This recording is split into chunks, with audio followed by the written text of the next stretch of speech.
Hey guys, this is your host Irfan Nasser, and today in this video I want to talk about the truth behind the Google One subscription model, which is now based on the Gemini model. We all use Google services, and I assume most of you are using the Google One subscription to save your photos, videos and documents.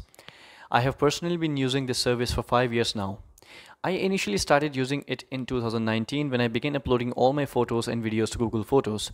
Back then, Google Photos was free and you could upload an unlimited number of photos and videos as long as you choose, in high quality, instead of the original quality. Things was running smoothly until 2021 when Google decided they would no longer offer this service for Google Photos. Instead, they introduced a charge for their cloud storage. This change took effect in June 2021, and from then on, you had to pay for an additional data you wanted to upload to Google Photos.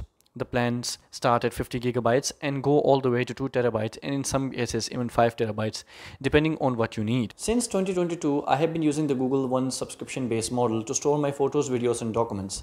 Everything was running smoothly until this year when they introduced the Gemini-based model. They offered me an additional 2 terabytes of AI-powered storage through Gemini. The mistake I made was signing up for their trial, which was free for 3 months. They provided me with 2 terabytes of storage and access to Gemini's AI services during that time. Now, one thing to note that I did not even use the Gemini services because it is not as good as ChatGPT or any other AI services. So therefore, the only thing that I was using was to store my photos and videos to the Google Photos application, which I was doing for the past 5 years. The change this time was they only added the AI model and 2 terabytes of storage in that subscription plan. However, at the end of August, I received an email informing me that I would have to pay around 174 riyals per month for a 10 terabyte premium plan, or 87 riyals per month for a 5 terabyte plan. This was shocking to me because I never signed up for such storage plans. In a bit of panic, I checked my Google One setting and was surprised to find that I couldn't even see the original 200 gigabyte plan I had been using. It was a terrifying moment. I thought I'd be forced to stop using Google services unless I paid. Now, this episode had taken me back to 2022 when I was applying for my master's program, Revert, and I had given my email address as the same one that I am talking about, which had the problem. Now, at that time, for 1 month when I didn't pay for Google services, they immediately blocked everything. Like I couldn't even upload any additional photo to Google Photos, any additional document to Google Drive, or even I cannot even receive or send emails. This was at that time a panicking moment, but Google AI was not introduced at that time. After spending hours reading articles online, I came across a Reddit post where others had faced the same issue. Google was apparently burying the old storage plans in obscure settings, making it difficult for users to find them. This led many users to believe they had to pay for the Gemini services.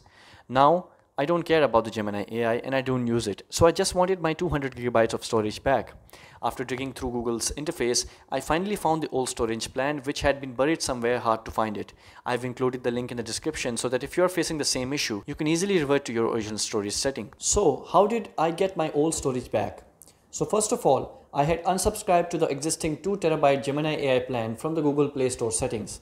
Now for that, you have to go to the settings and you have to go to the payments and subscriptions, and from there you can unsubscribe from the existing subscriptions, of which in my case was Google One. And the second step is that I went to the Google One website that I've just found and I reverted my subscription from 2 terabyte. If you go there, it will say that you want to revert your subscription from 2 terabyte to the older one, you do the same. This experience was one of the most frustrating things that I have encountered with Google, and it made me consider whether I should continue using their services. If Google keeps pulling stunts like this, it may force customers to switch to different email providers. This hasn't just happened to me. It's happening to many people around the world, especially those who don't use AI services and don't want to be forced into paying for them. Charging people for storage they don't need doesn't make sense, and it's a hard pill to swallow. So that's pretty much it, guys. Hope you found this video informative, and if you're using the Google services like me, and if you are facing the same issues that I did, you can revert back to your original settings by following the steps that I have given to you in this video. And also, this is a request to Google from a Google user.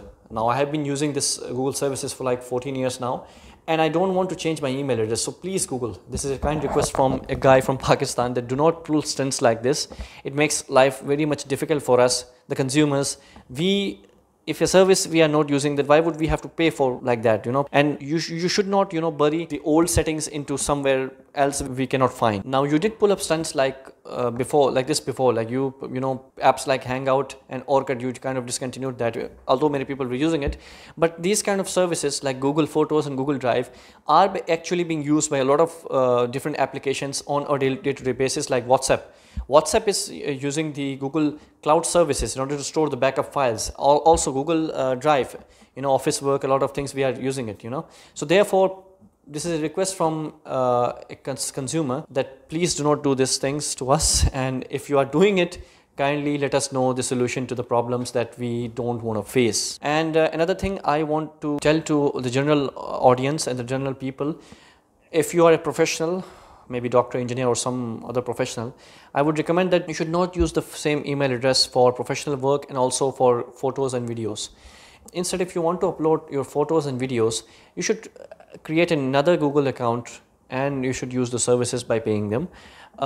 Using the same email address for professional work and also for the photos and other services, it's, you know, risky take, because I have faced this issue, and I have, you know, been in a state of panic when these things happens, because the same email address I've been using for 14 years, and I have given this email address to a lot of other services and educational institutions and other, you know, job related things.